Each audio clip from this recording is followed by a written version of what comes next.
Trustee Marks? Here. Trustee Riley? Aye. Trustee Spicone? Present. Trustee Wider? Present. Mayor Poynton and Trustee Chagru are absent and excused. Okay, thank you. We do have a quorum present.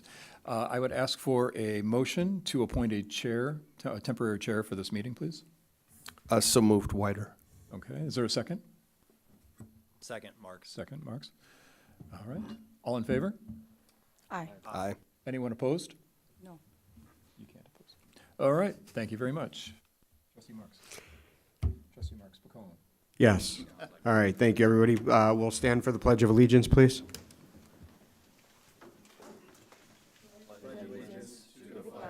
Of the United States of America, and to the republic for which it stands, one nation, under God, indivisible, with liberty and justice for all. All right. Thank you, everybody. It's a good-looking crowd we got out there tonight. So moving on to item 4 already, public comment. This is an opportunity for residents to comment briefly on matters included on the agenda and otherwise of interest to the Board of Trustees. Public comment is limited to 30 minutes total and up to 5 minutes per speaker. Based on our sign-in sheet for public comment, we do not have anybody on the list right now. Is there anyone out in the gallery that would want to step up and add anything? Seeing none, I'm going to close public comment. Item 5, President's Report. The mayor did not leave anything else for us this evening under the President's Report, so moving on to item 6, Consent Agenda. These titles will be read by the village clerk and approved by a single roll call vote.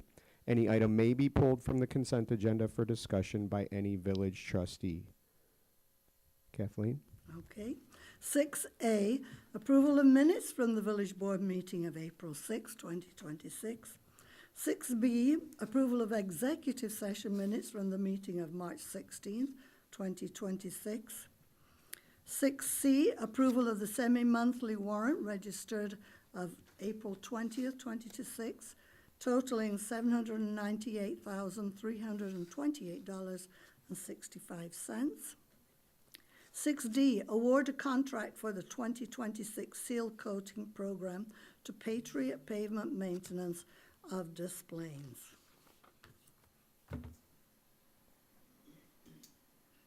All right, I'd like to entertain a motion to approve the consent agenda. There is sorry, I should have looked at the next page. In an amount not to exceed $44,557.04, including a 10% contingency. Okay. Any item on the consent agenda any trustee would like to pull for further discussion or clarification? No?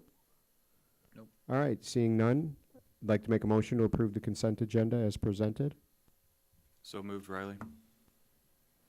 Second, Marks. All right, Madam Clerk, call the roll. Okay. Trustee Baradwaj? Aye. Trustee Marks? Aye. Trustee Riley? Aye. Trustee Spicone? Aye. Trustee Wider? Aye. Motion carries. Okay, item 7, we're moving right along here. Some people are going to go home early today.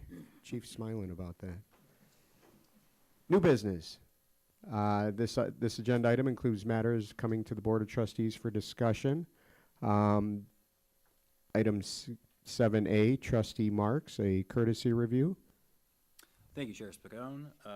Yes, item 7A, courtesy review of child daycare facility at Acosta's 540 Cortland Drive. In summary, the applicant is requesting a courtesy review for the proposed adaptive reuse of the existing 30,450 square foot former furniture store for use as a child daycare facility by Children's Land Daycare. The proposal includes interior renovations to create 11 classrooms along with indoor and outdoor play areas to accommodate infants through kindergarten-age children. The existing building and site will remain substantially unchanged, including the preservation of the current 59-space parking lot. No exterior building modifications are proposed as part of the development. Approval of the daycare facility will require a special use permit with public hearings before the Planning and Zoning Commission and final consideration by the Village Board. This review is intended to provide preliminary feedback on the proposed concept prior to formal application submittal. Okay, so again, this is a courtesy review. It is a non-voting item. It is just for us to gain some information on a new proposal. Sarosh, is this you? Okay. Thank you very much. This evening, we have Children's Land represented by Mr. Alex Tuchalski here to make a brief presentation on their proposal to renovate and occupy the building that's recently been used as the Acosta's furniture store. Mr. Tuchalski is also accompanied by his architect in case there are any questions. Mr. Tuchalski, if you'd like to get to the front podium. The slides will start as you start speaking. Am I clicking through here? Pardon me? Am I clicking through here? If you want, yes. All right. Thank you, everybody, for coming today. My name is Alex Tychalski. I am the Director of New Business and Development for the for the Children's Land Company based here in Chicago. So without further ado, let's get started. So here is our proposed plan. Again, this is for Children's Land. I'm accompanied here by my two architects, my COO, Jan Bashkin. So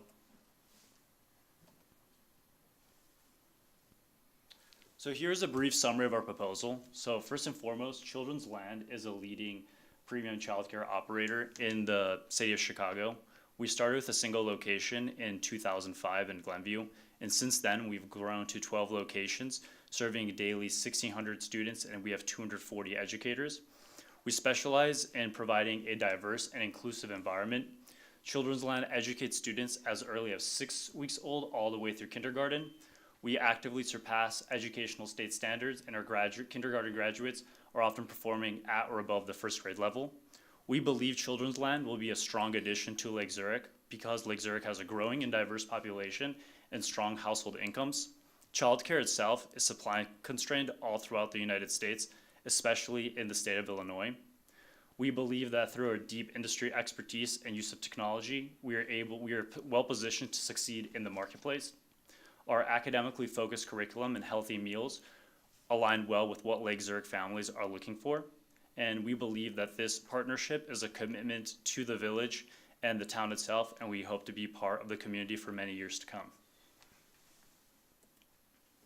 So this is a little bit about our historical expansion. I actually went to our Storytime location, which was first founded in 2005.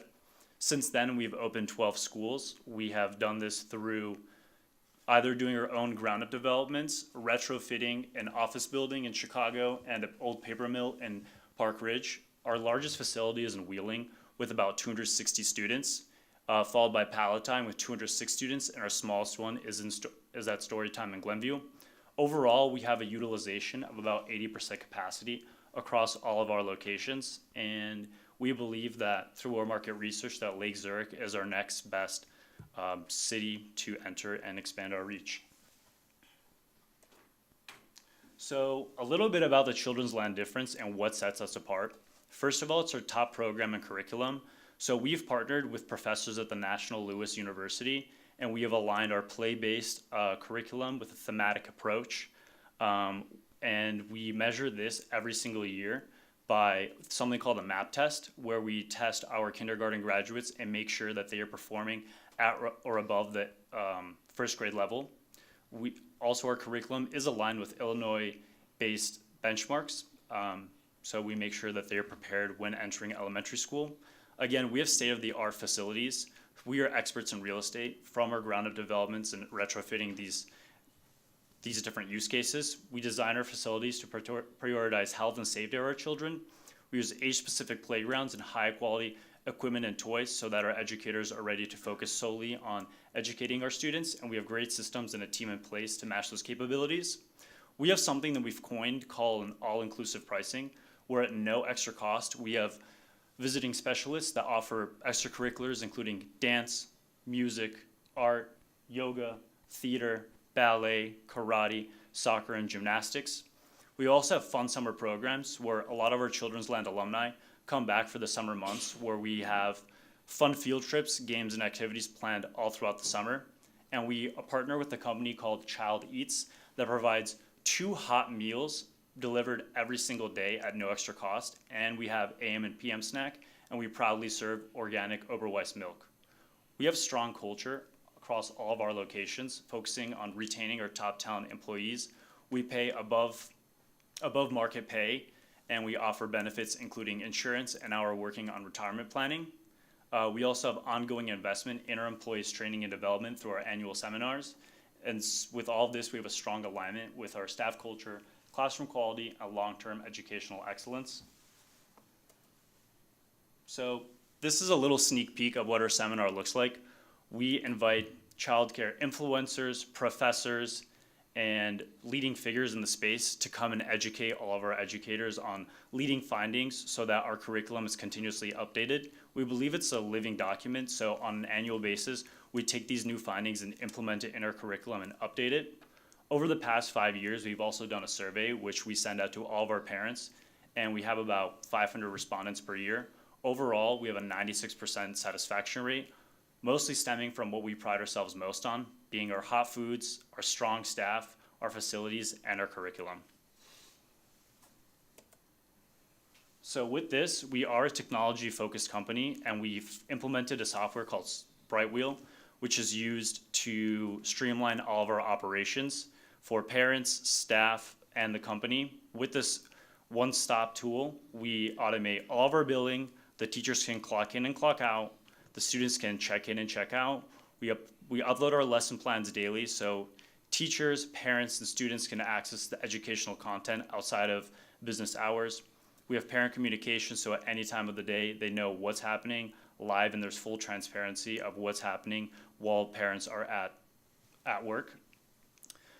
We also have operations reporting, which generates detailed reports on attendance, billing, staff hours, and any sort of classroom activities that go on during the day. So over the past 10 years, we've done a tuition cost market analysis, seeing where we stand in the marketplace. And our prices are about 10 to 30% cheaper than the leading franchise and nationwide operators. This is because we offer the same level of care, if not better, but because we're not owned by private equity, we're not a franchise, we don't have to have all these sorts of management fees and added fees that make it extremely expensive for families alike. And, well, here we go.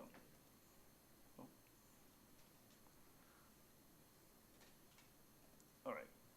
Maybe we won't see these videos, but these are just 2 videos showing 2 of our most recent schools. 1175 was a ground-up development, and it showcases what we build out and what our schools look like. And 2 East Phillip Road, which is a child care center that went bankrupt, we acquired it and just retrofitted the space, added a few more classrooms, and these 2 videos just give a sneak peek of what our schools generally look like on the inside with the fixtures, equipments, and toys that we use for our daily operations. So now going to 540 Cortland Drive.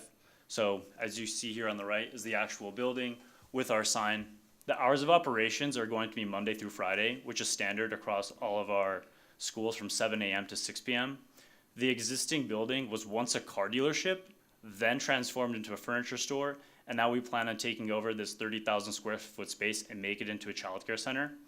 We plan on only using the first floor, which is around 19,000 square feet, where 16,000 of those square feet are going to be used only for educational purposes, and we're also going to put in an indoor playground with 3,000 square feet of the space with an outside area, followed it for the outdoor play area. This is something we're really excited about. We don't have this in any of our schools, and we just think it's going to be something that's going to be great for the community and for the school itself. With that, we plan to have 11 classrooms, 2 for each age group from 6 weeks old to kindergarten, except the kindergarten classroom will just be 1 classroom, and we'll be having no transportation services provided for for the school. Our staffing plan is going to consist of 28 teachers, 4 support staff, and 2 visiting specialists, music, dance, speech pathology, and any sort of therapy that's needed for the students. Right now, this is the first floor plan interior design. So on the top is what it currently looks like. It's an open concept where they have the furniture placed throughout for their needs. And on the bottom is what we plan to do with the space. We're gonna demise it into 11 classrooms. Starting on the north side of the building is gonna be where we're gonna have our youngest students. And then slowly as you move to the south side of the building, they'll be increasing in age groups. Right here, we'll have two main entrances. One on the, towards the north side of the building is going to be our main entrance where there's gonna be the director's office, followed by a private office for the visiting specialist. And then we'll have another entrance over there for existing parents where we plan to make it a community space where there'll be a coffee machine, kind of like a lounge area where people can hang out, get to know each other, and just have it to be a space that's not only for childcare, but where people can connect and get to know each other. And all the way on the south side of the building is going to be where we plan to have our indoor playground, followed by our exterior outside playground. This is what it's gonna look like on the south side of the building. On the bottom, you'll see some of the playground fixtures that we've used at our other schools. It's exactly what children are looking for and what we found that they really enjoy and it's safe for them. And then to ensure safety of the space, we're gonna have an EcoStone solid fence around the back with an aluminum fence, because there are cars that are moving through the back, but we wanna make sure that the area is safe and they won't impede and hurt any children. So I know the biggest thing we're gonna be talking about is going to be the parking spaces and the requirement for it. So section 910.1 of the zoning ordinance requires 1 space per employee or 1 space per 6 children or 4 spaces per 1,000 square feet with a total requirement of 74 spaces. That's gonna be 32 based on the 196 students, full building, and 42 additional spaces. Except we're only gonna be occupying, at our peak capacity, we expect to only be working at an 80% utilization, so we'll need 34 spaces, 1 for each staff member, and then 12 dedicated drop-off and pickup spaces, and that'll total 46 spaces, but our site plan has 59 spaces, which exceeds our use case. So a little bit about the drop-off and pickup. So childcare is not a typical school. It's flexible, and people drop off and pick up their kids, usually in a staggered approach. In the morning, they get dropped off anywhere between 7 a.m. and 10 a.m. and get picked up between 3 p.m. and 6 p.m. So there's never any peak congestion in the space. Us anticipating operating with 157 students on a typical daily basis, there will be no peak at any given time. Right now, it's about, at the longest, it takes 10 minutes for a family to pick up their children. With 12 dedicated pickup spaces, the site can handle the continuous flow. And assuming that they can pick up 15 students are processed every 10 minutes, that equates to about 90 students per hour. So over a 3-hour staggered period, it exceeds our use case, and there'll be no issues with parking and pickup. So yeah, there'll be efficient circulation, minimal wait times, and that's about it. Also, to add on to that, with Brightwheel at a lot of our schools, parents message the teachers to pick them up and drop them off. So a lot of the times there's 2 designated staff members that will be standing outside the building with their children to either greet them at the door and bring them inside and bring them to their classroom, or vice versa when they're exiting. So there will be we believe the 59 parking spaces is plenty for operation. So that's about it. If you guys have any questions, we'll answer them, and if I need any help, I got my team here to help us out. All right, thank you. Sarosh, did you have anything else you wanted to add before we? Besides the fact that they have submitted a formal application for a special use permit and are being scheduled to go before the Planning and Zoning Commission at the May meeting coming up. Okay. All right. We'll start down here where the bulk of the trustees are. Trustee Yes, Marks? I'm all the way down, so I guess that makes me the first one. Thank you for the presentation. I love this use case for this property. My only question would be, I'm not steeped in childcare policy by any means, but does Children's Land take the Children's Care Assistance Program subsidies from the state? Can applicants of that use your program? Yes, we take the CC, so we take also our child care benefits coming from the government and coming from the state of Illinois. We also offer discounts for any veterans and people in need. Cool. That's really all I had. All right. Trustee Riley? Yeah, it's just Well, first off, thank you for the presentation as well. I appreciate it. Two quick questions. You said you're gonna use the first floor. What do you plan to do with the second floor? Nothing. All right, It's just gravy, but we're not gonna do anything with it. Our full operation is going to be on the first floor, and we're just gonna keep the second floor intact. okay, good to hear. The 196 on the children, is that your maximum? Yes, so we're anticipating, so once we get licensed, we're anticipating if we have 100% occupancy, it will be 196 students, but given our operation, it's usually 80%, so that's where you come with that 157 number. I was gonna say your run rate's there. Yeah, okay. All right, that's all I have. Trustee Baradwaj. Thank you, Chair Spacone. Thank you for the presentation. I just have a couple questions.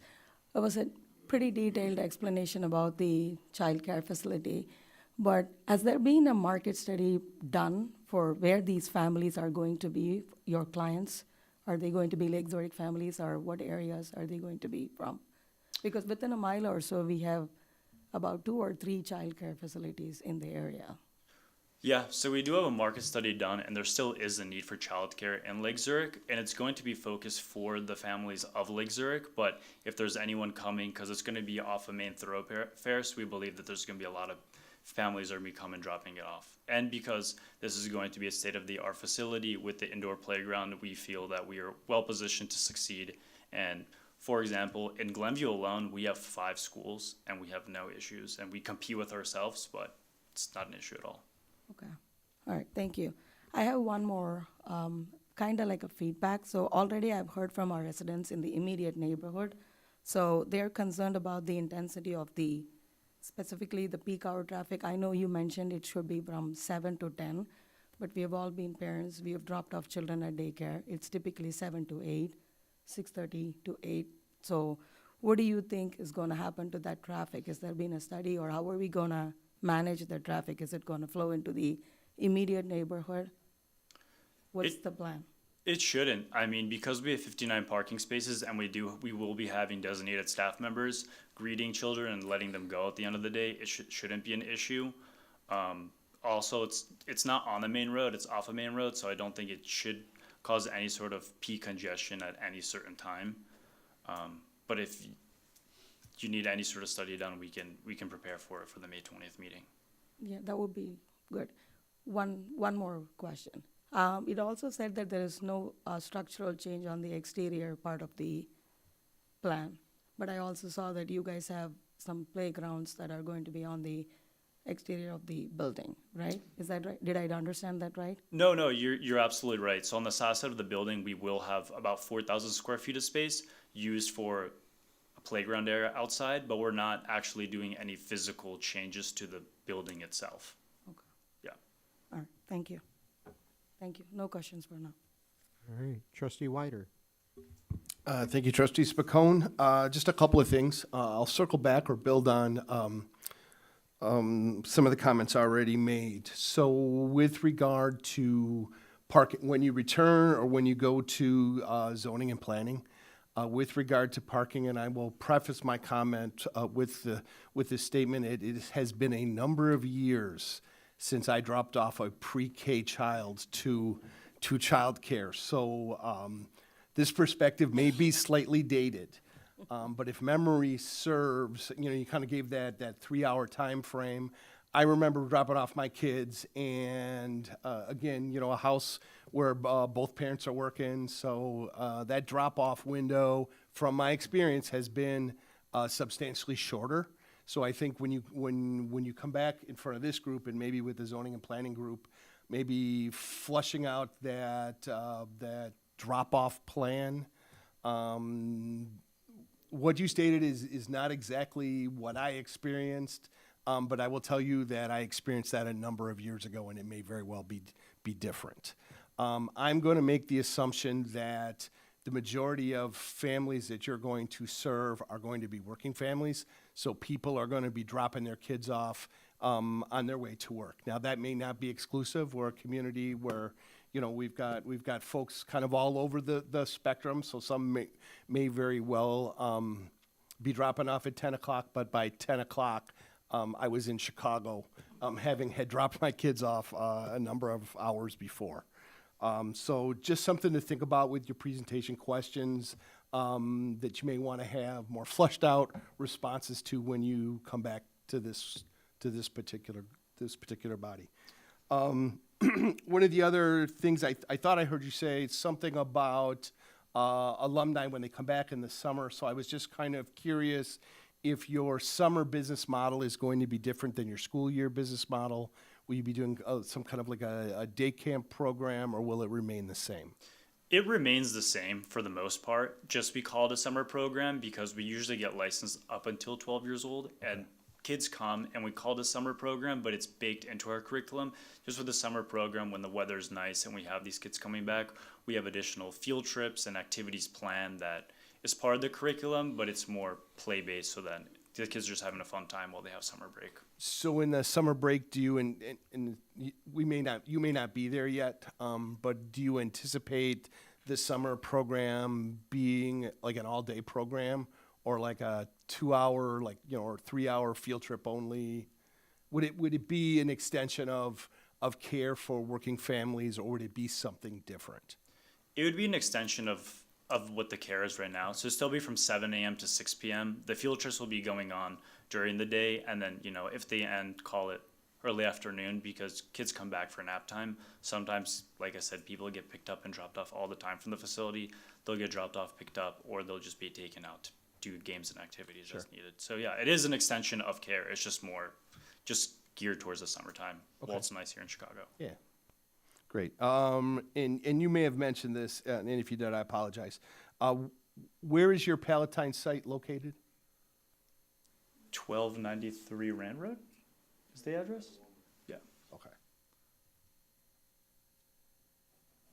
On Rand. Great. Thank you very much. I appreciate it. Yeah, and to circle back to one of your questions about the drop-off time. So, we gave that number of approximately 10 minutes, but that's the longest it takes most families. Usually they just come in, if they're in a rush, hand their kid over, they go in, or they go in, walk them in, and walk right out. Great.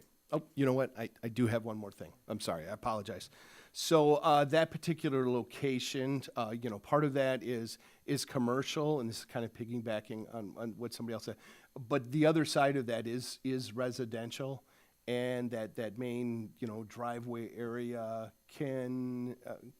I've been there when that property was being used for other things, for other events, and that can back up there. So I would recommend that as you get ready to go before planning and zoning, or even coming back, maybe giving that some thought. I see that as an area that can potentially, especially during those high peak areas, back up. Not only are folks dropping their kids off to going to work, but everybody in those neighborhoods are going to be leaving those neighborhoods to go to work, and I think there could be some potential for some congestion there, and you might want to be able to address those concerns to folks who may have them. Okay, we'll be ready for the May meeting. Sure. Thank you. All right. Thank you. I have a couple of questions. Full disclosure, you're talking to a school administrator, 19 years. 9 years as a middle school principal, pickups, drop-offs, curriculum. You're speaking my language. Now I work with before and after school care programs through vendors in our community and things like that in a different district not far from here.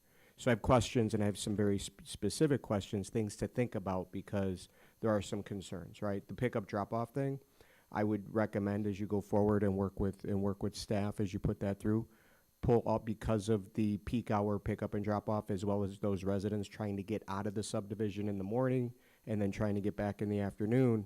It's more of a drive through where they go to the far end and then pull through and then exit at the end closest to Rand, and that's like a non-negotiable for traffic flow to get into your parking lot and get out of your parking lot. It would just streamline and then prevent people from trying to make that left turn in right away to get into the lot from Rand Road and backing up Rand Road as people are trying to pull out and get out. Does that make sense? Okay, so just spitballing off the top of my head, because I've done this 1,000 times, okay? Things to consider.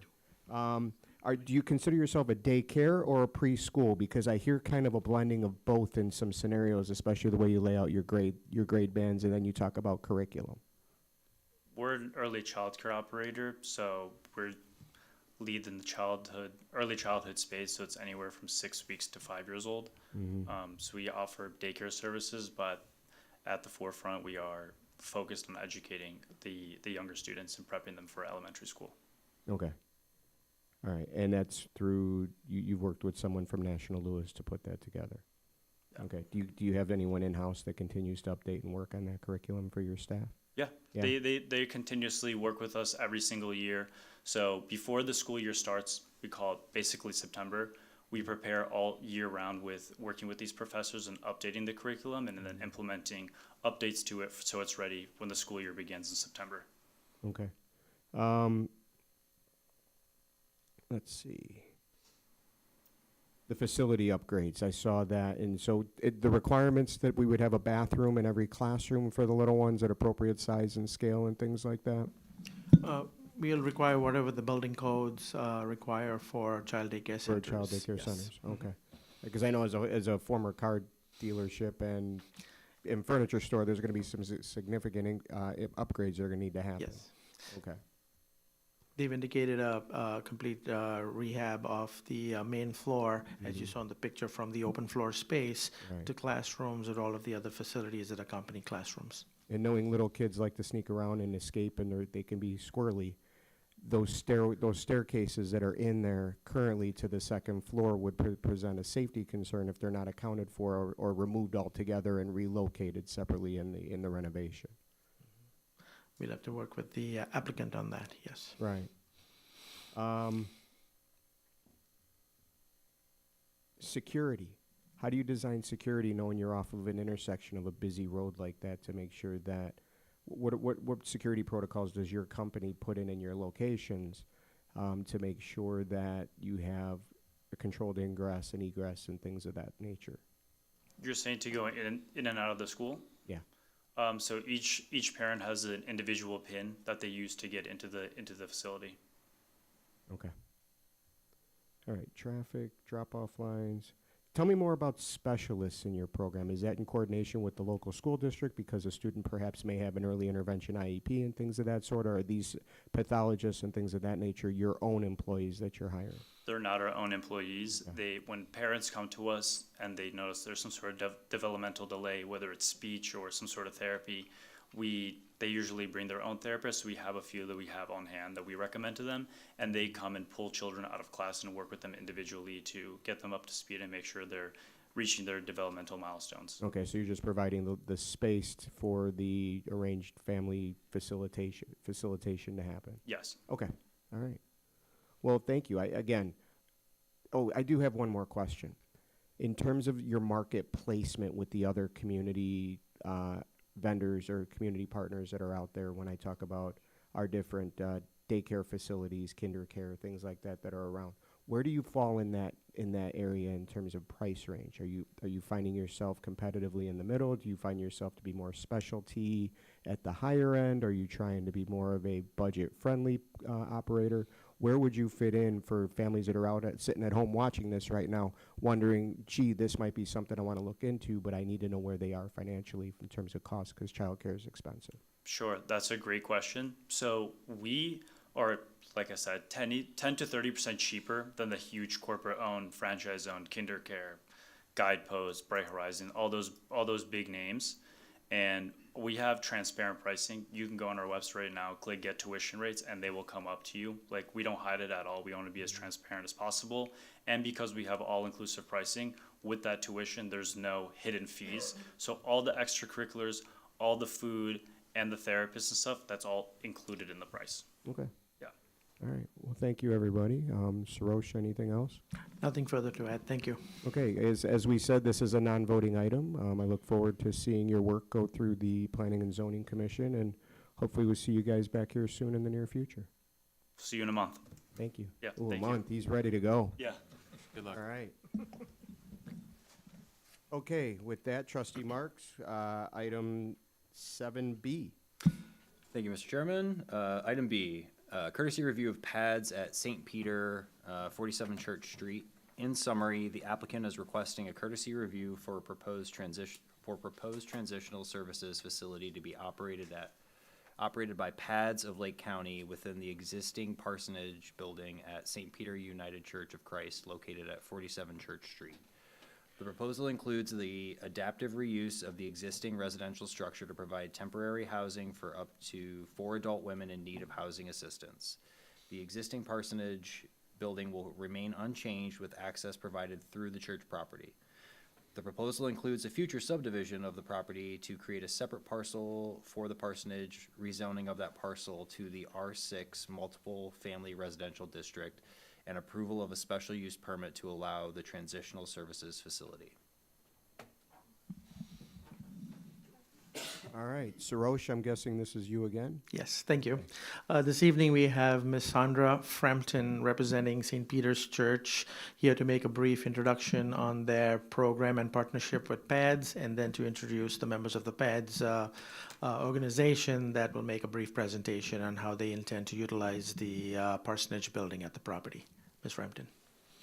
Thank you, and thank you for having us here this evening to speak to you. I'm Sandra Frampton. I'm part of the Building and Grounds team for St. Peter United Church of Christ, along with Ed Moore and Fred Branding here, and we're part of a wider community at St. Peter UCC. We have spent a long time providing services and help to the community, but we have this parsonage on our property. It's a 4-bedroom spacious parsonage that has not been habitable for the last 3 years. So in our period of discernment, trying to figure out how we can provide back to the community, brought us in collaboration a partnership with PADS of Lake County. So with that partnership, I'll let Alan and Eric introduce themselves and what their program would entail. But we do feel incredibly fortunate that we can work together to a common purpose and providing a much needed need here in the Lake Zurich and the surrounding community. So I'll hand over now to you, Alan.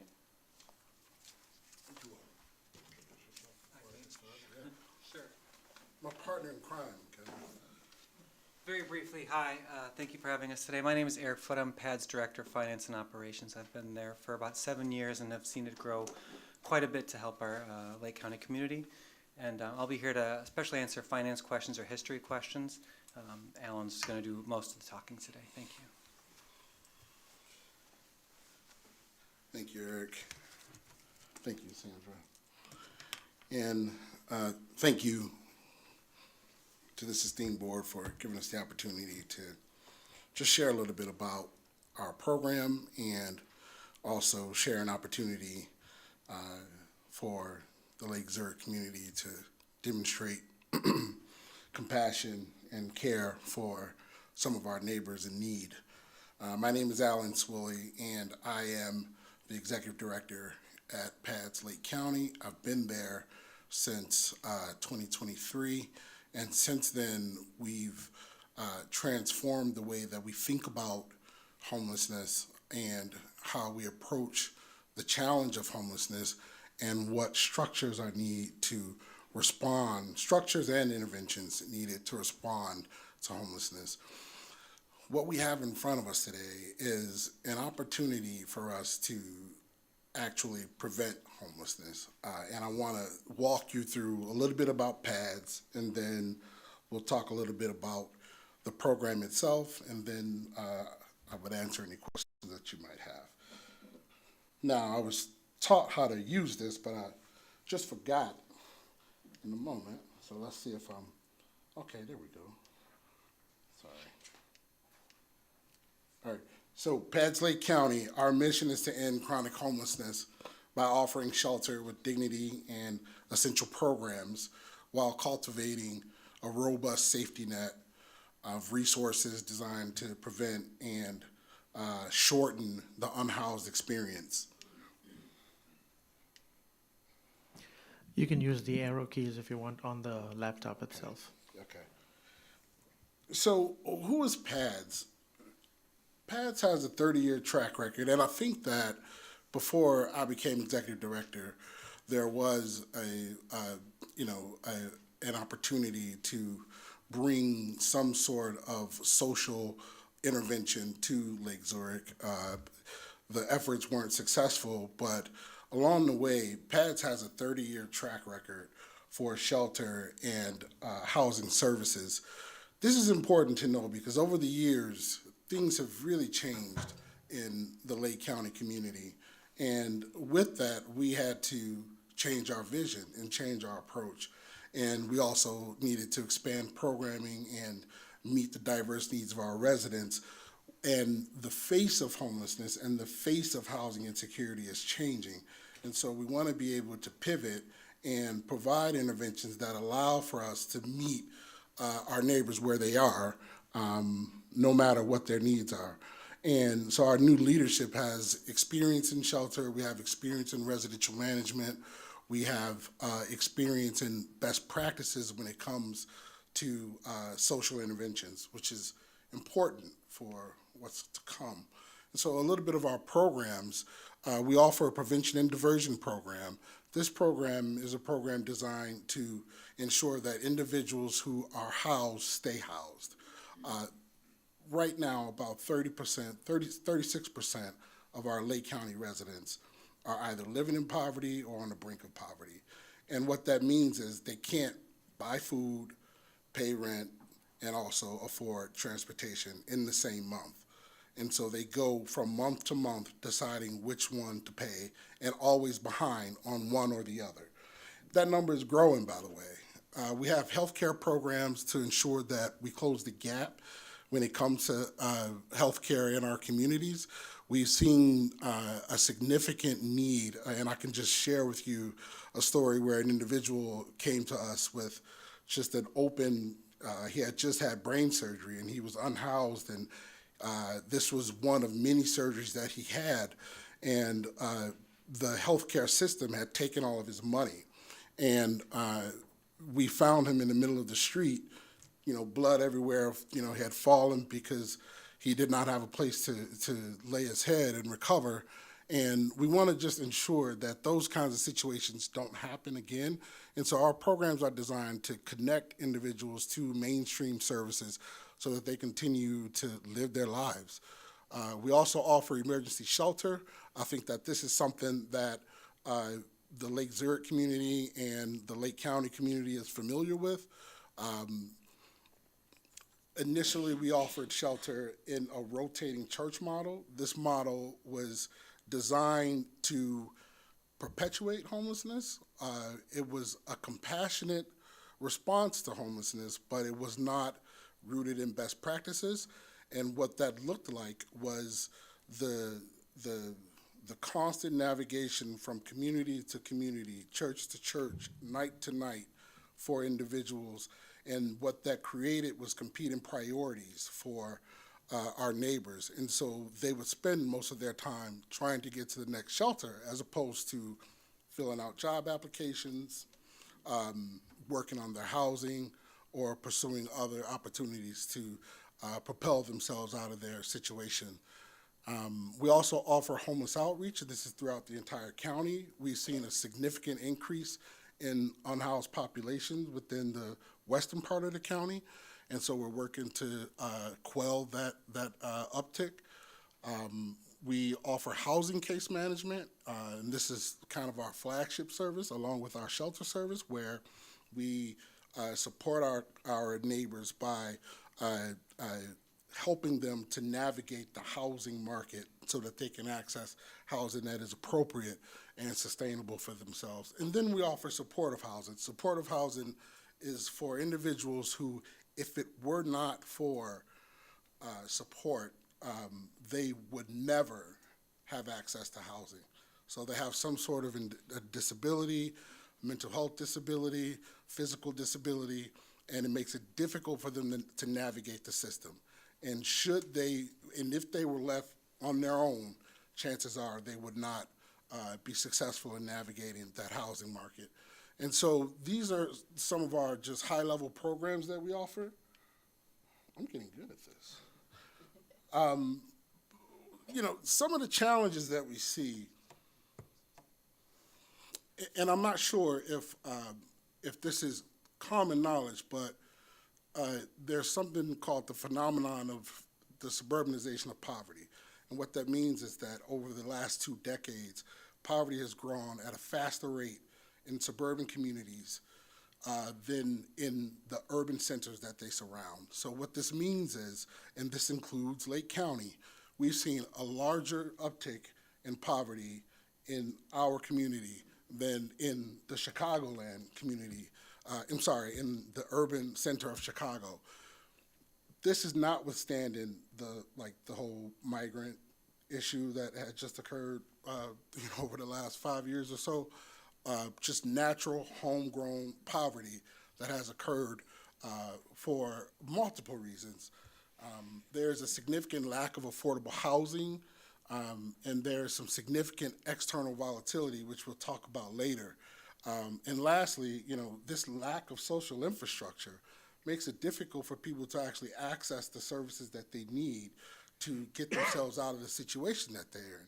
And then what happens is they go from, one, not knowing that they're on a track to housing insecurity, to becoming housing insecure, to not knowing how to get out of it, to spending years inside of this cycle. And then what happens next is substance use, psychosis, things of that sort. And so we want to be able to prevent individuals from, navigating that cycle over and over again. And what we've seen a 300% increase in homelessness since 2019, a 75% increase in homelessness for families. And families and women are the new face of homelessness. There was a time when I was doing this work where it was mostly men. 75% men, 25% women, but now it's very much even. And when I tell you that women have, there's such a higher vulnerability for women, it's something that we have to pay attention to, and specifically inside of Lake County. And there are, reports about some of the hotel systems that exist within Lake County that harbor, human trafficking victims and things of that sort. I even heard a story about a young woman who was chained to a toilet, and she was forced to perform acts. And the reason that this occurred is literally because of her housing insecurity and her need to find safe, secure housing, and she trusted the wrong person, and then that person took significant advantage of her. And we see it all the time. And so we're hoping that this project that we have in front of us will be able to support our young women or older women out of their housing insecurity. We bolded this last bullet point here, and I think it's important for us to remember is 85% of our clients are new to homelessness. They come to us had not ever experienced homelessness before. And so that's important to know, because these are the people that live next door to you, they are pumping the gas next to you, they are in line picking up their children, they're doing all of these things, and they're living paycheck to paycheck. And oftentimes we don't talk about this because we're not supposed to talk about it in the suburbs. In the city, people live on top of each other. You always know what's going on. You live in an apartment building, and there's an argument that happens above. You might hear it. Nothing's a real secret. But in the suburbs, things are spread out, more private, and there is a natural culture to expel individuals from the community once they become financially insecure. It doesn't happen with malice. It's just something that we stop doing. Someone is struggling, we don't invite them to the Christmas party. We feel like we're doing them a favor, or, and they may not reach out for help because they don't want anybody to know. And then what happens is they end up in a situation that they can't get out of. So this is just something for us to keep in mind. This is a Lake County snapshot. So we've seen a 50% increase between 2023 and 2024 in homelessness. And I think, what's important to note here is this ALICE poverty rate. So there's about 30 to 36% of our community that's living in poverty. We've seen a significant increase in individuals in Highland Park and Vernon Hills that are requesting rental assistance in order to stay housed. We're seeing older senior citizens that are using, loans, personal loans, to pay for their mortgage just to catch up. And this is something that is happening daily to us. And these are not stories that I have to search for. These are stories that I receive daily.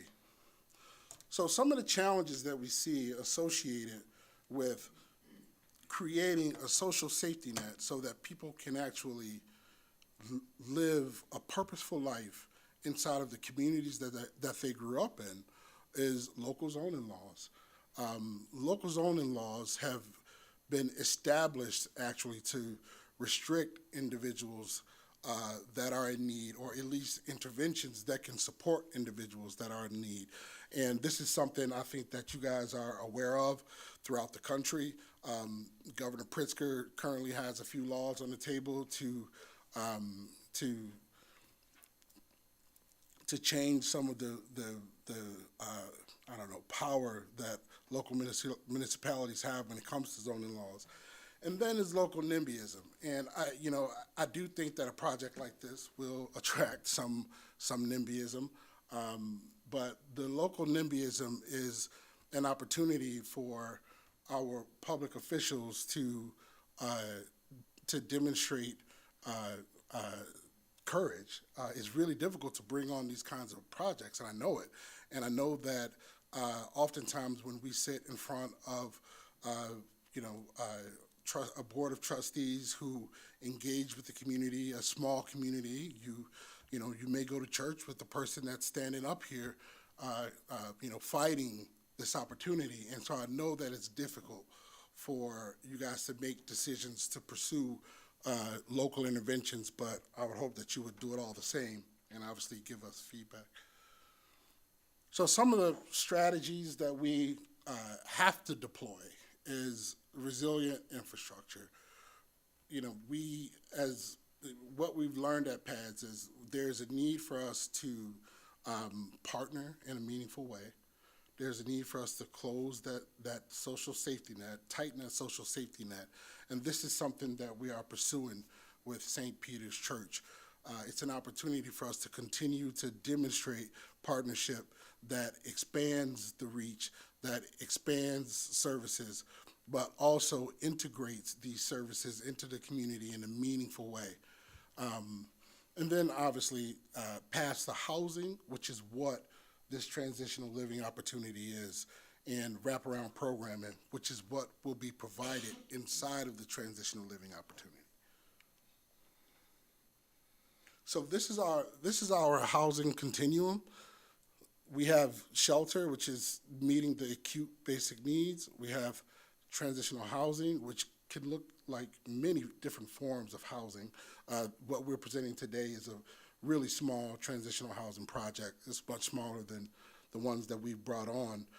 We are currently in the process of developing an $11 million shelter system in Waukegan, and are set to bring on another single shelter system in the area soon. And then there's permanent supportive housing, where that's that permanent housing that I shared, that if it weren't for permanent supportive housing, a lot of individuals would not have access to any form of housing. And then there's market rate housing. When we think about market rate housing, we know the challenges associated with this. The market rate housing has increased exponentially, and it has outpaced wages, and it's been doing so for 30 years. And now we're at a point where it's not just affecting low-income communities or people in poverty. It's affecting everyday people, college students. They can't even return back home to where they're from because they can't afford to live there. And, God forbid you choose a job like nonprofit work. You're actually choosing to be low income. And so, those are the things that we have to deal with, and we have to create opportunities where everyone has access to housing. And this transitional housing opportunity does that. So the program itself, the program is called PADS Bridges. It's a transitional housing program for women, and it is going to be a safe, structured, and supportive housing program for individuals who are either exiting our shelter system or may even not have a need for our shelter system. So oftentimes people come to us, like I said, 85% of our clients are new to homelessness. They don't really need anything. Like all they need is like a new income bracket, or they need new skills to reach up to a different salary bracket. And so those individuals don't necessarily need to go through a long-term shelter program, right? They just need financial assistance and maybe a little bit of skill development, employment skill development. And so those are the kind of women that we will be looking for. We want this program to offer a stable residential environment combined with intensive case management and wraparound services. So, is it true that sometimes, you can get beat down by the system, and once you're in it and, you get help, it takes some time to get yourself out of it. And what we have designed is a program that allows for us to support our neighbors while they're in our system, but then also designed to support them out, right? We want to make sure that we make room for others, but then also maximize the potential of our neighbors, and we believe that this program can do that. It serves as a critical bridge between emergency shelter and independent living, and it is an opportunity for those that are not necessarily needing a diversity of services to get back on track fast.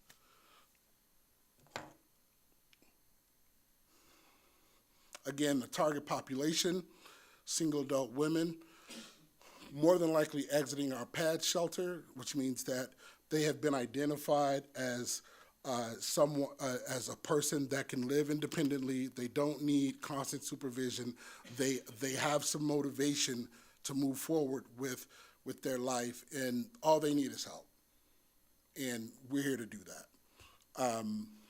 And obviously, these women have to be experiencing housing insecurity, and sometimes our women are fleeing some sort of instability, but not necessarily domestic violence. And it's important to mention that because this is not a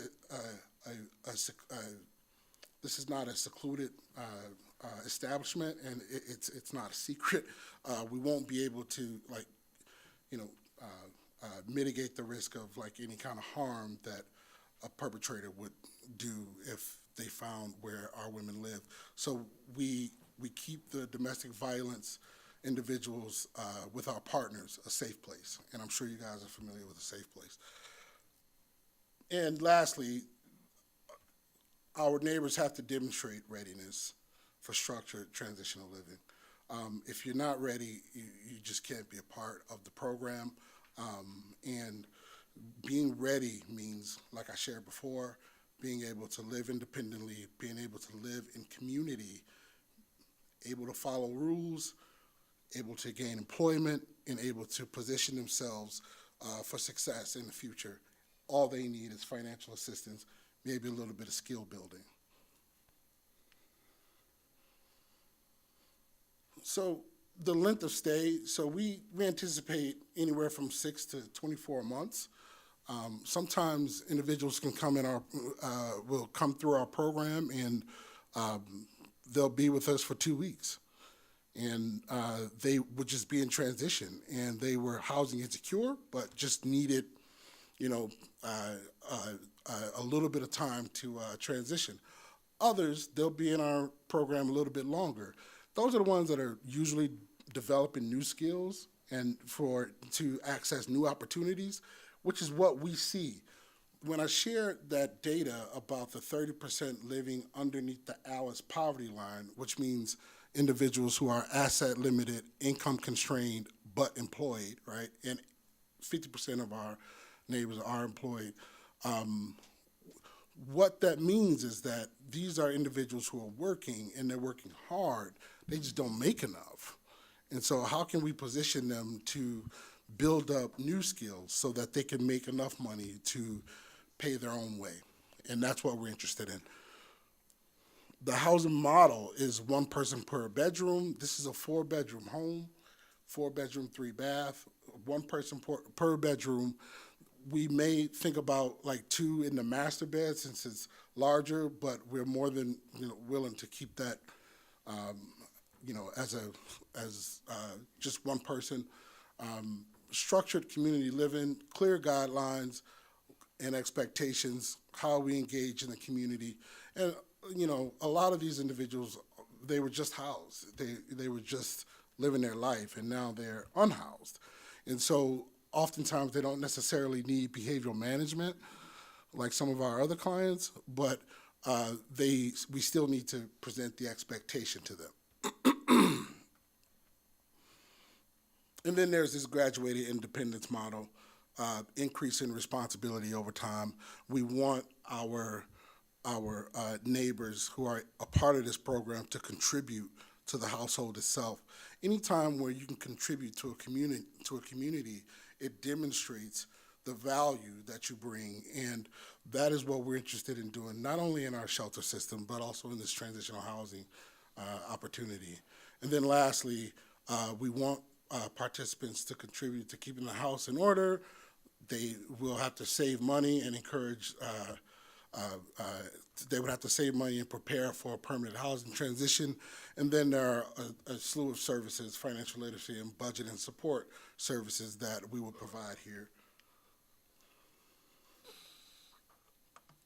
So some of the programs that we're going to have inside of this transitional living experience is case management, which means that each person gets a dedicated case manager. That case manager is working with them to get them housed, employed, and develop new skills, right? And we do this with a trauma-informed approach.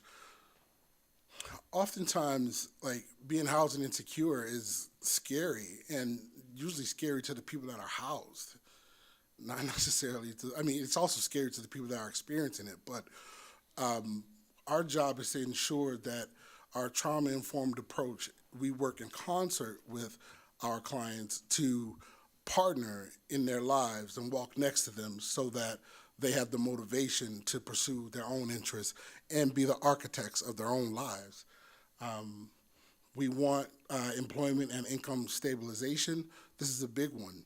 Like I said, so many individuals are on the brink of housing insecurity. They are housing insecure, actually.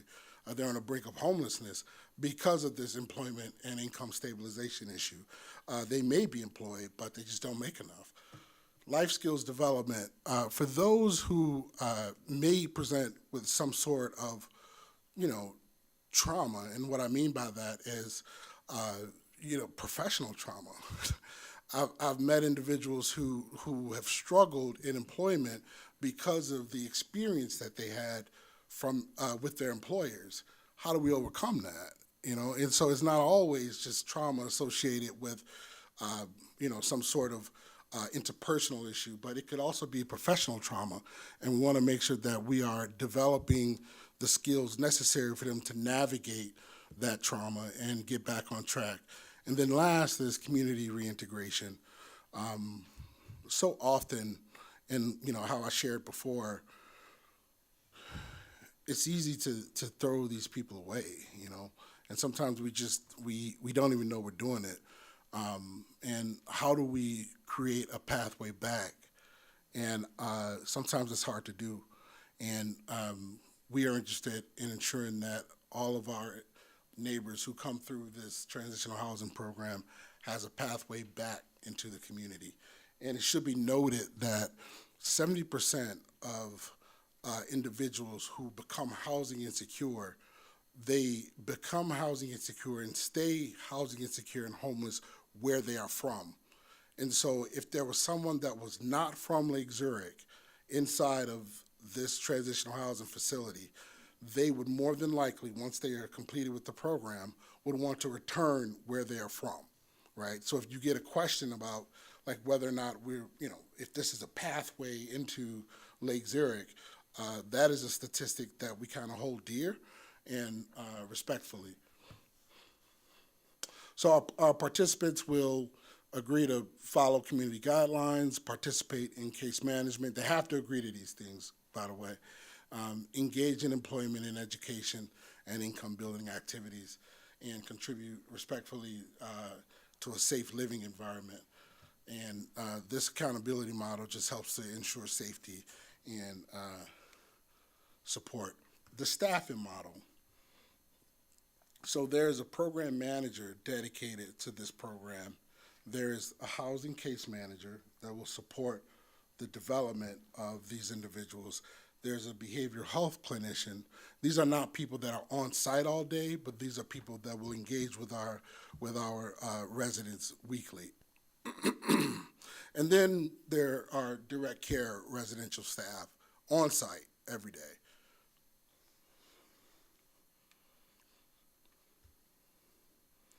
This is what I think some of the community impact is.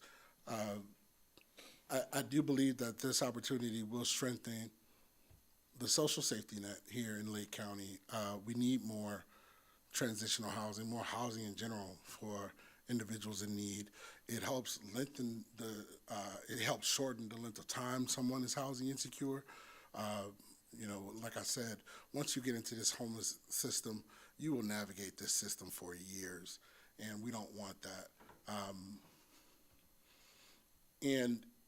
It increases permanent housing placement opportunities. We know that this transition will help support and help stabilize individuals to ensure that once they become permanently housed, they stay permanently housed. And I'll go through the last three, but one thing I want to share is reducing the strain on emergency systems.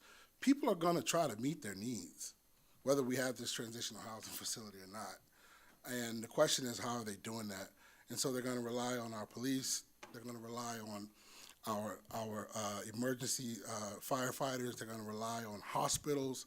They're going to rely on churches, which is, one of the ways that we reconnected. There were a few families that were in need of housing in Lake Zurich. And then lastly, promoting long-term neighborhood stability. We don't want this to be some behemoth of a project that doesn't fit inside of the community. We thought about its purpose. We thought about the size. We thought about what this could look like in Lake Zurich. And we felt like this was the most amenable option that we can have, but still meet the needs of our unhoused neighbors. Timeline. We're hoping to look into estimating repairs and getting bids for work and doing all of that between now and the summertime, because the property does need some renovations. We'll do those renovations between the summer and the fall. And in the fall, we'll be screening for client selection. And then the program will start January of 2027. A part of the screening process, we do background checks. We also screen for sex offender registry, and that's something that we would have to continue to do here in this housing location because of the proximity to schools and the proximity to the church. And so we will continue to do that. We don't necessarily use background screening to screen out clients. We use it to understand whether or not we can work with our individuals. And so that's just something to share. And lastly, this is just a quick summary, but in summary, this is a true opportunity to continue to contribute to the development of social infrastructure in Lake County. So Lake County has a dearth of social infrastructure, but an extremely high demand and need for housing and supportive services that we are providing.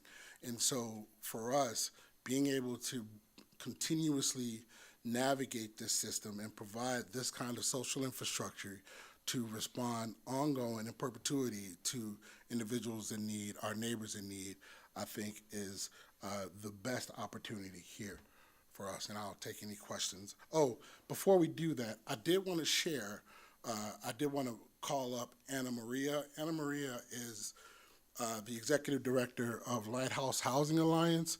She works inside of Lake Zurich, and I wanted to kind of make this, just give you just a glimpse of some of the things that's happening inside of Lake Zurich when it comes to housing insecurity. So she's just going to take like 3 to 4 minutes to share a little bit about her experience and what she's been doing in Lake Zurich, so that you guys kind of understand that there is a need in Lake Zurich as well. And we are not immune to what's happening nationally. Thank you. Thank you, Alan. As you mentioned, my name is Anna Maria. I am the founder of Lighthouse Housing Alliance. Our office is literally across the hall, or across the street here at 41 East Main. We exist to shine a light of hope for the local families here that are struggling with housing instability, and we do that by prevention to help with the swarm of people that are coming Alan's way at Pads Lake County. And so we do that with interim housing and eventually a 1-year program. But what I'm seeing here in Lake Zurich is growing for sure. You think Lake Zurich, it's an affluent area, which it is. I'm a resident here. We love Lake Zurich. But we are seeing a growing need of families. As you mentioned, there's a 75% increase for families struggling with homelessness. And in the last year, we've had 20 families in Lake Zurich and the surrounding communities within a 10-mile radius of here that we have served by helping to either prevent homelessness, or there may have been couch surfing or newly homeless, and helping to bridge that gap for them with some interim housing and housing plans. 4 of those families have actually had to move out of Lake Zurich because they couldn't afford to live here. And these are people that were living cost burdened, meaning they're paying 30, 40, or over 30, 40, 50, 60%, some of them, towards their rent or mortgage. And they didn't start that way, but maybe there was a job loss or something happened. And then one unforeseen circumstance came about. And that could have been a medical bill, a family crisis, addiction that was in somebody else's and they had to separate. It may be anything. And so with all of that, it's that tanked them, and they don't have family support. So now it's, how do you prevent that? And these are our neighbors right here. And to add to that, this was me 13 years ago right here in Lake Zurich. So we are in a much better place, which is amazing because of the community support that wrapped around our family in a really hard season. And we are homeowners and business owners, and we are contributing here to the community. So when Alan told me about this, I was so excited because I feel like we need more of that as this gap is growing. If you look at the cost of a rental, say there's a divorce that happens and one person isn't working or needs to now gain a skill set at work and make a decent income, she'd have to make, or he or she'd have to make around $90,000 to afford an average 2-bedroom in Lake Zurich. So just keeping that in mind, thank you for listening, and I'll let Alan finish up here. Thanks. Thank you. Back on the hot seat. All right. Thank you for the time and the attention. And if you have any questions, I'd love to field them. Thank you for the detailed information. Thank you for coming up and sharing your experience. Anna Maria, right? Okay, just wanted to make sure we got that correct. We're going to start to our left. Well, you're right, our left, with Trustee Whiter first. Thank you, Trustee Spicone. Thank you for being with us tonight. Just a couple of things. To the project specifically, the hope is to subdivide that property at some point, create a driveway off of Lions Drive, if that's correct. We don't actually need a driveway into Lions Drive, I think, and I just had distributed this more recent plan. It would just be simply, we would have to talk to engineering, but it would just simply be subdividing that portion that the parsonage sits on and continue the shared driveway as it is currently and has been in the past. Okay. Yeah. Okay, because looking at this, it looks like there's a driveway to Lions Drive. That's the reason I ask. Yeah. And then I have a follow-up question to that. So if the property is subdivided, would is the intent to then transfer ownership to Pads, or does it remain with St. Peter's? It will remain with St. Peter's. Okay, thank you. Thank you. Great. Question regarding the staffing of the facility. Sure. You said there'll be professionals there all day. Is there someone who is on site that lives on site all the time, or are people just coming in and out as part of the workday? Yeah, they won't live on site, but they will be there. Okay. They'll be there every day, and they'll be there all day except for overnight. Okay. Okay, great. Now, should that be something that is required here, we're more than willing to. No, I'm just trying to put my arms Yeah. around the structure of the program, so, thanks. You talked about how the residents there, one of the things they would need is skill development. Maybe they're looking to take a next step up in their career, whatever that might be. Is that something that takes place in the home, or would they have to go outside of the area? And if they go outside of the area, how would transportation work? You know, Lake Zurich's not a community where there's going to be a bus pulling up to St. Peter's for folks to get from point A to point B. So I'm just curious on how folks are going to move around. They may not have a car. They might have a car. I don't know. Sure. I think the first thing to mention is the individuals in this program, they have to participate in that skill development and in the actual programming. It's not a place where you just come and hang out for 6 to 24 months. That's the first thing. The second thing is transportation. The second, as far as our workforce development goes, we have partners, the Community Works in Waukegan and Lake County Job Center. And both of those institutions provide a high level of skill development in different capacities to support individuals in gaining and entering a new salary bracket. As far as transportation goes, some of our clients may have cars. Like I said, they're coming from house situations. However, we also recognize that sometimes what makes people homeless is the fact that their car breaks down. And so we will provide transportation to and from programming, and also, to and from the store if needed. There will be a schedule in place where I think the Walmart is not too close, but we want to be able to get them to and from without having to walk long distances. Lastly, PACE has a program, which is a really innovative program, where they offer it's a rideshare program where they offer a vehicle to support specifically a situation like this, right? And so that vehicle would stay on site, and it would be dedicated to these 4 individuals, but they would have to agree to support one another in getting from place to place, whether that's to work and back, or to the store and back, or to other programming. So we have a diversity of transportation options to support our clients out of their situation.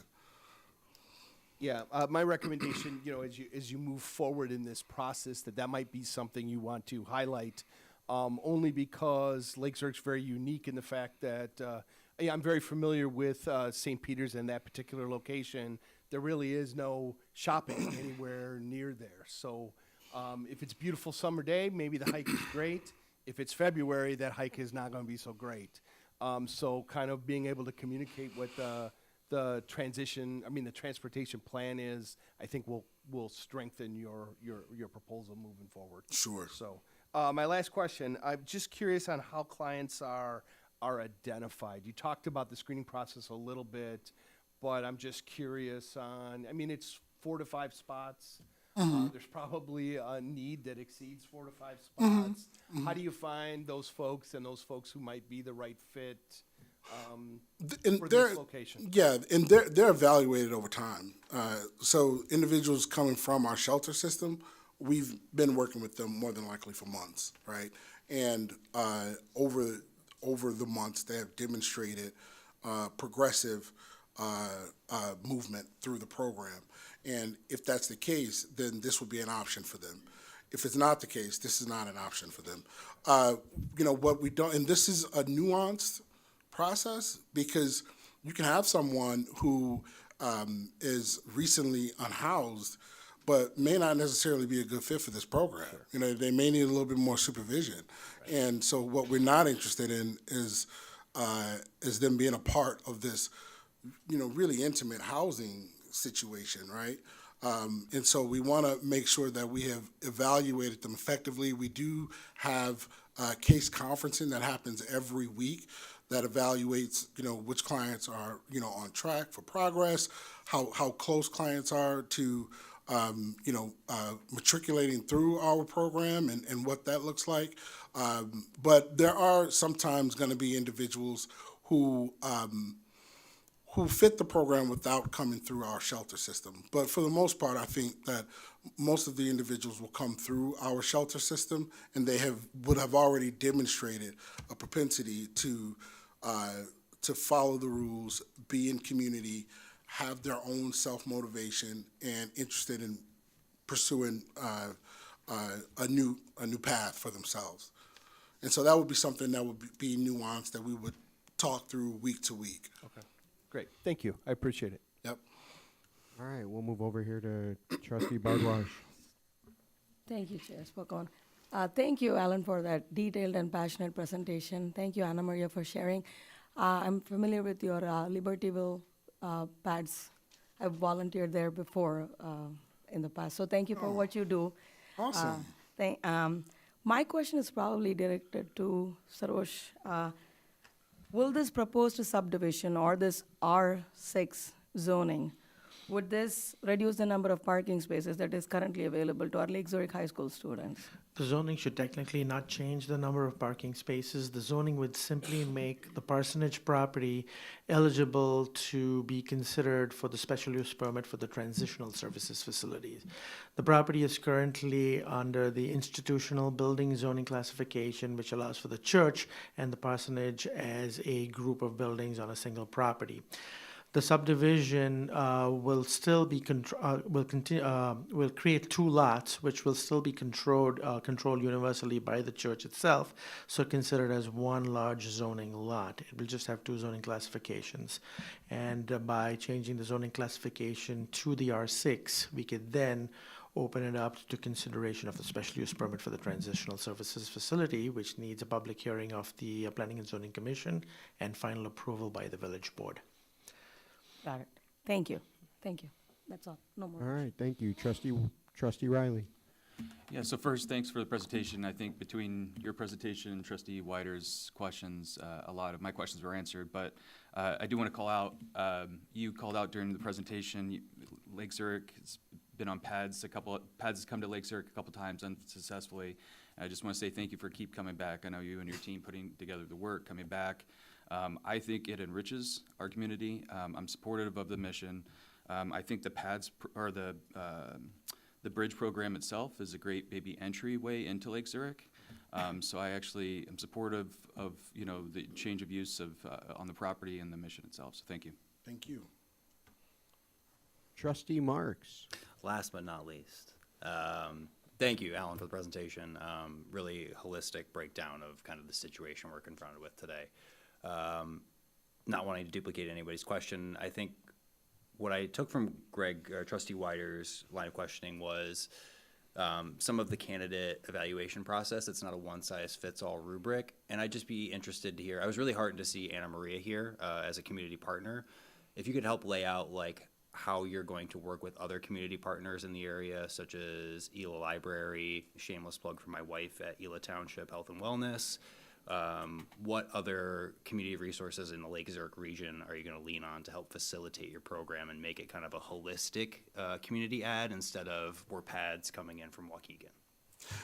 The first thing I'd say is sometimes we forget that PADS is a Lake County organization, and I know that most of the work and most of the need is in the Waukegan, Zion, North Chicago area, but our work happens everywhere around Lake, Antioch, Fox Lake, and what's critical is maintaining positive relationships, not only with community residents, but also with local partners. There is an opportunity to strengthen the relationship, the local, hyperlocal relationships here in Lake Zurich by leveraging this program. One is with the Housing Alliance. And so we're new to one another. We're new, and I think that we met maybe a few months ago or 6 months ago, or I don't remember. But there is a value inside of PADS of collaboration, literally. And if we cannot involve community partners, hyperlocal community partners, the chances are we probably won't be successful. And so while we are coming with an initial wraparound service opportunity, we do welcome the opportunity to partner with the library. And so, for example, one of those partnerships, what they look like in Waukegan, is with the new shelter that we're developing now. Waukegan is providing all of the books for the children that are going to be in our shelter system, and these books will be housed inside of a children's playroom that we've created about maybe half the size of this room. And so these partnerships are really critical to us. I think that there's an opportunity for individuals to get acquainted with the community through these institutions. And an easy way is, where do people go to look up employment opportunities? Where do people go to read, to take some time for themselves? That is the library, you know. And as we think about any other potential partner, and I'm not familiar with all of the hyperlocal partners in Lake Zurich, but I will tell you now that we are interested in partnering with anybody beyond St. Peter's Church and the Housing Alliance, which is a good start, I think. Yeah, absolutely. Well, you heard it here. You're looking for partners. So I appreciate the answer. Thank you. Thank you. All right, everything that I've had has been asked except for one question. How did we get here? Who approached who? How did this marriage come to fruition? Well, this engagement come to fruition. We haven't formally getting a wedding yet, but how did we get here? It's a long story. St. Peter UCC. Okay, you got 30 seconds to sum it up, because these guys want to go home. St. Peter UCC has been around for 125 years. Yeah. And so in the last maybe two or 3 years, we've really kind of had to figure out where our future is. You know, is that downsize? What do we want to do? And one of the things that we kept coming back to was, we want to be able to contribute more to the community. We have this central campus. What can we do to bring in? We have 2 amazing new pastors who we were able to sit down and really talk to, and they listened. And they outreached to PADS just randomly, and Alan replied back within the same evening, I think. So it really was the universe bringing us together at the right time. Just as it was pivotal for PADS organization and their progress. Okay, so thank you for that. Because I know people in the community are probably, especially the neighbors, are probably trying to figure out, well, how did this happen, right? How did our neighbors become this connected with PADS and with Lake County? I'm a big believer in the system. I used to work in a school district in the northern part of the county. I had former students and families that were connected with PADS and trying to help them as they became home insecure. And doing that work. So I believe in the mission. I believe in the work. I know we have a tremendous need everywhere in this country and worldwide as you continue to look at what's happening geopolitically around the world, right? And especially as we get closer and closer here to home. We had a woman and her adult son living out of a car for the longest time in our community. They were parked at Walmart parking lot for a long time, and our community rallied and raised a lot of funds to give them money to support them and things. So we saw that in a very real world experience over the last 16 to 18 months in our community. So I'm a big believer. We look forward to you presenting the work and moving forward and working with Sarosh to get everything in line, and hopefully we see you guys back here sometime soon. Thank you. And we'll be more polished next time, I promise. All right. Well, thank you again. This is a non-voting item. It'll continue to move through. It's a courtesy review, but thank you for your time. Trustee reports. Do we have any trustee reports this evening? Yeah, I got a couple things I'd like to mention. I think I might steal it from Greg, but the Arbor Day Park cleanup coming up this weekend at Palace Park. I encourage everybody to come out, get a free tree, celebrate, expansion of urban tree cover, help clean up the park. We all use it. We're all stewards of it. And then just a reference to our communal composting program. You can get compost at the park cleanup event this weekend, but we also run the lawn waste collection, but you can put composted items into your lawn waste. So if you use those big, gigantic brown paper bags, you can throw food scraps in there and compost them, and then that winds up as the dirt that we get to hand out on Saturday. So just want to plug that program. All right, thank you. One little thing. So, one additional thing, it's my understanding that we are not having the shred event this year. It's something that we've done in years past. We couldn't make it happen this year. We're gonna try to bring it back in years to come. It was a pretty popular piece of the Arbor Day celebration. So just kind of letting folks know, if you were hoping to be able to shred those boxes of things, not this year, but fingers crossed for years to come. So thanks.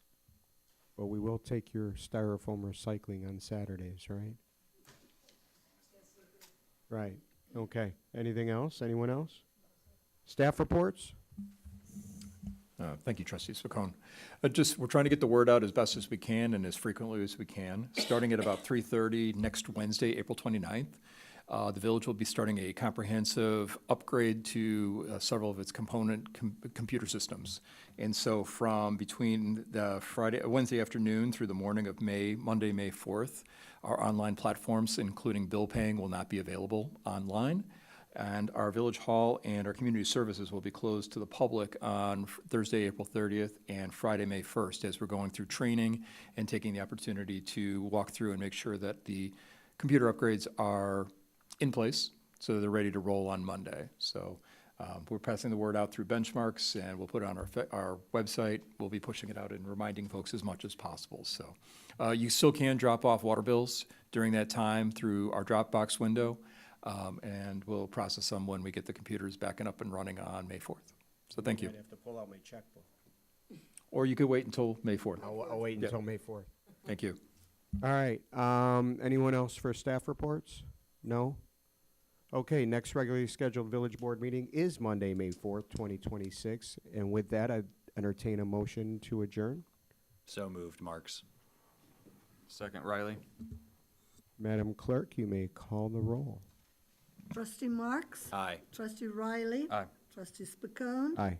Trustee Wider? Aye. Trustee Baradwaj? Aye. Motion carries. All right, the meeting is adjourned.